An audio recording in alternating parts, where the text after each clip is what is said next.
Voltamos, segundo bloco do programa, hoje no Conexão Jovem, falando sobre os animais, esses seres tão especiais que fazem nossa vida de uma forma diferente, parece que alegram a nossa vida e também até nos ajudam a enxergar a vida de uma forma mais feliz. Olha só, o Caco aqui tá virando o apresentador do Conexão Jovem, tá muito Já tá querendo bem. pegar o Já tá se microfone. Daqui a em pouco tá casa. conversando também.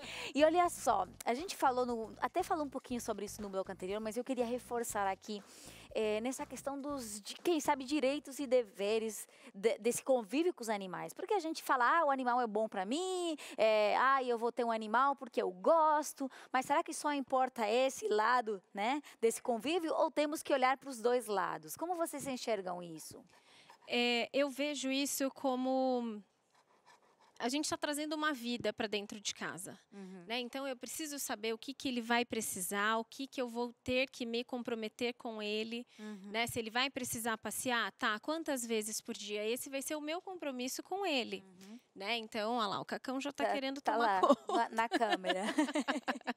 E então eu acho que é muito importante saber das responsabilidades, porque é muito fácil e bonito ir na ONG e adotar e falar, adotei um animal. Eu me sinto bem até comigo mesmo, não, né? eu fico maravilhosa na rede social, né? Novo membro da família.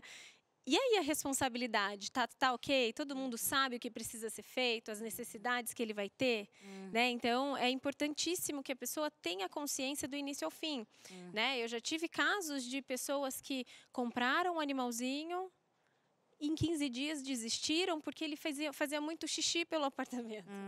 Então, assim, é uma vida. Costuma ser bem normal no início, Muito né? normal. Ele não vai chegar sabendo fazer o xixi.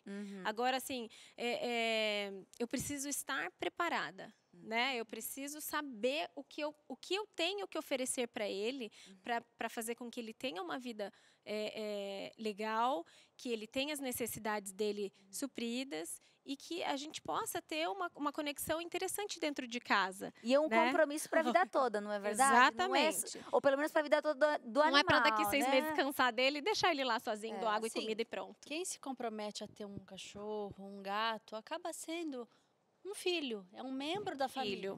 Porque na saúde, É um filho. ok, tá tudo bem, a gente sai, a gente alimenta, a gente passeia, mas quando sente alguma coisa, precisa de um veterinário, é gasto, é despesa, é medicamento. Então, antes de ter um animal, você precisa saber que são seres vivos que também dão despesa. E você tem que arcar com isso, né? Se você teve essa responsabilidade de levar para sua casa.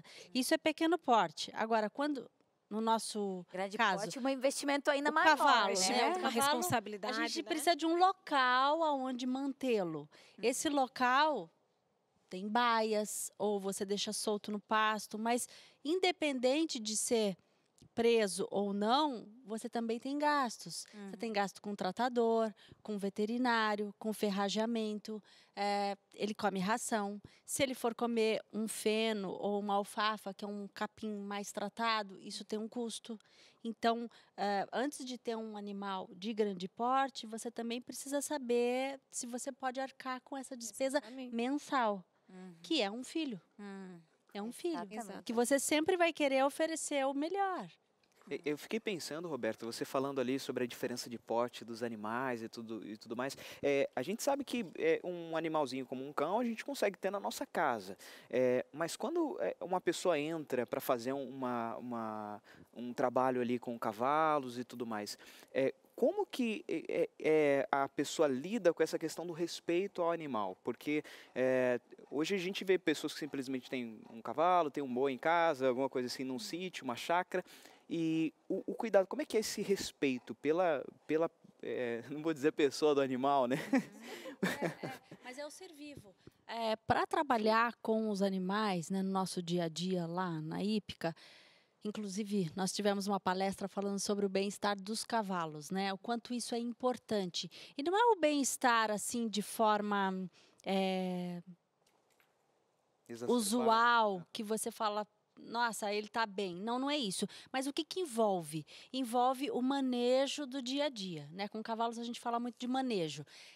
Limpar as baias, ter baias com condições, né, de higiene importantes para que não haja outras doenças, outras acometimentos, né, que você tem que chamar o veterinário. Você precisa de um local adequado, limpo. Você precisa de tratadores, né, pessoas que estão ali o dia todo e que limpam 2, 3 vezes a mesma baia, porque o cavalo ele deita na cama, né, que é a serragem, e também faz o xixi, também faz o cocô. Então, você tem que ter alguém que esteja ali para limpá-las. Eles também ficam fora, eles também ficam soltos no piquete. Mas quando voltam, essas camas estão limpas. E aí, essas pessoas que trabalham conosco no dia a dia, elas são pessoas de extrema importância, porque são parceiros nossos de trabalho. E a gente tem que ter muita confiança. Como que ele trata o animal, porque coloca o cabresto, aí vai tirar da baia, levar para pastar. Se é uma pessoa que faz carinho, se é uma pessoa que tem respeito. E se não tiver, ele não fica. Ele não se mantém nesse trabalho. Porque é melhor você conversar com essa pessoa e falar assim, olha, nós precisamos aqui de pessoas que tenham respeito, de que tenham, né, carinho. Não é o nosso caso, lá onde nós trabalhamos, né, nessa hípica, no tal equestre, porque todos ali fazem exatamente a sua parte para que a gente tenha um ambiente saudável, não só para os animais, mas entre nós. Né? Nós estamos ali por eles. E falando de ambiente saudável, os animais eles passam, né, a formar parte da família, e a família tem diferentes momentos, né, no ano, quem sabe, dinâmicas de família, né? Quem sai para trabalhar de manhã, volta à tarde. E às vezes o cãozinho ou o animalzinho que seja, né, gato, eles não aguentam ficar sozinhos tanto tempo. Ou quem sabe a família vai sair de férias e não tem o que fazer com o animalzinho, não pode levar por sei lá o quê. E aí acontecem esses desafios, esses momentos em que a pessoa realmente tem que entender que vou fazer um investimento, vou deixar, quem sabe, o cachorrinho em algum lugar. Hoje em dia existem algumas opções interessantes. A gente vai compartilhar com você só algumas ideias de formas em que as pessoas continuam com algumas dinâmicas de família, mas sempre se lembrando do Cercinho, que agora também faz parte dessa família especial. Vamos ver. Um hotel com ar-condicionado, playground, isolamento térmico e acústico. Olha, tem creche com aulas, massagem e atividades físicas. Essa pessoa tá bem servida, né? Mas não é para pessoas não. É para o seu cachorrinho mesmo. Chegamos a Dogsland.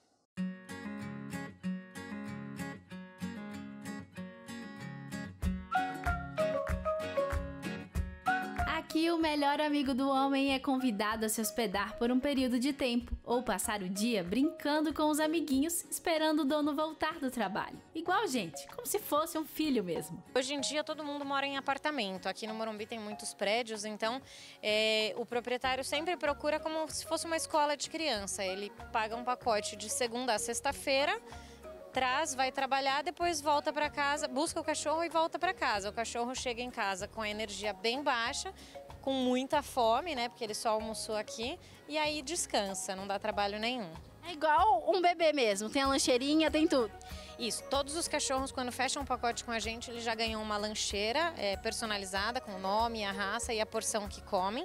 Tem aqueles que comem comida natural também, então a gente disponibiliza uma geladeira e um micro-ondas para esses que comem alimentação natural, mas cada um traz a sua. A única coisa que o proprietário fornece é a alimentação mesmo. Trouxe a comidinha, fechou. O resto do dia é diversão garantida.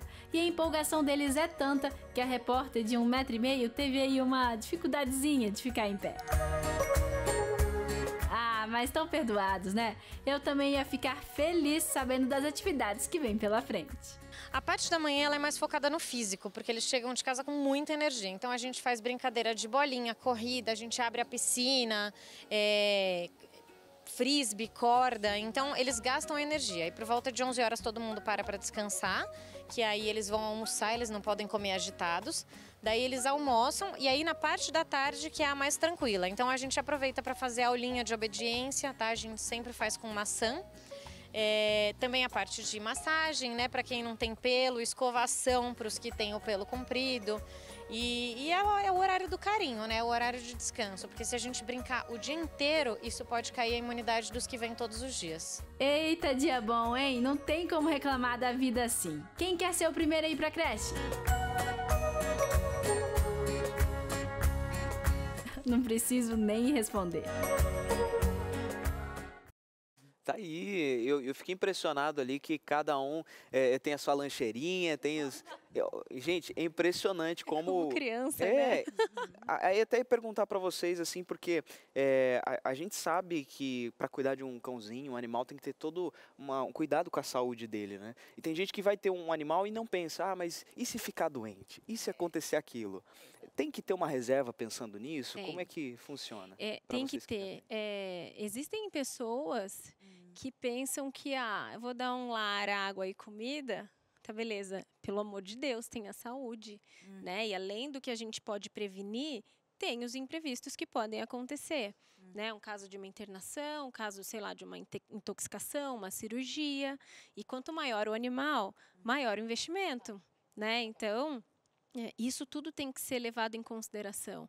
Porque, por exemplo, os Goldens é uma raça que todo mundo ama, todo mundo adora, mas é uma raça que requer um pouquinho de cuidado. Né? O Caco é super alérgico, então tem que estar sempre de olho na alergia dele. Né? E isso inclui remédio, dermatologista, acompanhamento, porque eles necessitam desse cuidado, eles não vão pedir. Então, a gente que tem que estar sempre de olho. Nós temos uma Golden que foi doação. Foi de uma família, né, que chegou uma época que não queria mais o cachorro, enfim. O filho já estava indo para o vestibular e o cachorro ia ficar muito tempo sozinho, então queria se desfazer. E foi nessa época que nós então, levamos ele para casa. Fez uma boa adaptação em casa, até porque, né, a gente tem ali uma estrutura, né, que possa ter um cachorro grande. Mas o que a gente vê muito por aí são pessoas que às vezes pegam um animal e depois repassa para outro porque não teve condição de cuidar. A gente tem que tomar muito cuidado com o status, né? Porque existem cães que são lindos, eu quero aquele cão porque ele é maravilhoso, mas será que eu vou ter condições de cuidar dele? Não só em questões de ambiente, mas financeiramente? Eu tenho que pensar em tudo isso. Tudo isso tem que ser levado em conta.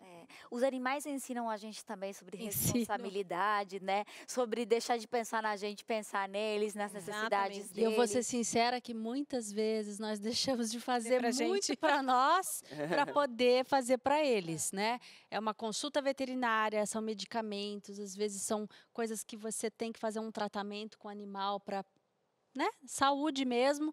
E os nossos sonhos têm que esperar, né? Porque primeiro eles.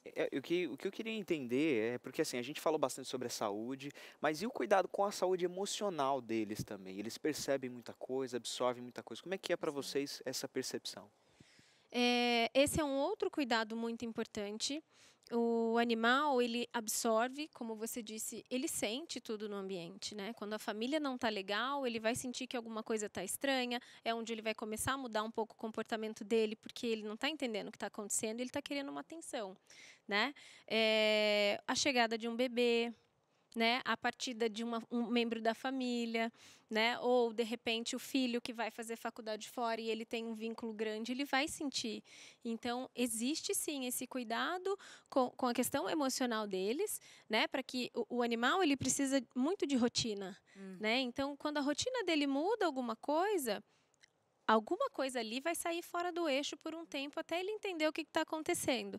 E a gente precisa dar essa atenção. Estudos também foram feitos, né? Tem alguns artigos científicos falando sobre o sistema límbico, que é o sistema responsável pelas emoções do ser humano, e os animais também têm, né? E em pequena proporção, diferente do ser humano, né? A área do cérebro é diferente, o tamanho, mas existe emoção. Sim. E é baseado nisso que a gente cada vez mais tem plantado, né? Essa semente do respeito. Porque é um ser vivo, independente da espécie, né? Cavalos, cachorros, gatos, passarinhos, não importa, mas são seres vivos.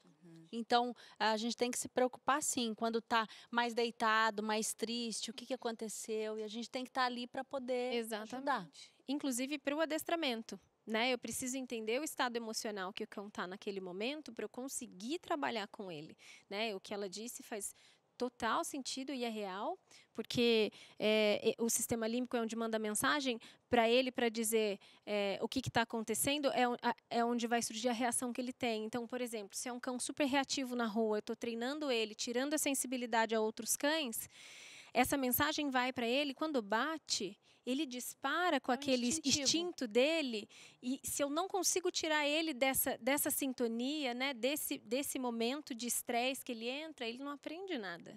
Então, eu tenho que prestar muita atenção no emocional dele, né, e entender os sinais que ele está dando. E tem um pesquisador chamado Skinner, que ele estudou muito o comportamento dos animais, né? E como que isso poderia refletir também no nosso comportamento. Ele sempre trabalhou com reforços, né? Isso, reforço positivo e reforço negativo. Exatamente. Então, por exemplo, ele está se comportando bem. Quando ela dá um pedacinho, né, de ração, alguma coisa, exatamente. ele entende, opa, vou bem. continuar. Exatamente. Estou bem assim. O reforço positivo é exatamente isso. Eu vou reforçar o que está legal, o que está indo bem, e vou ignorar totalmente o que não está legal.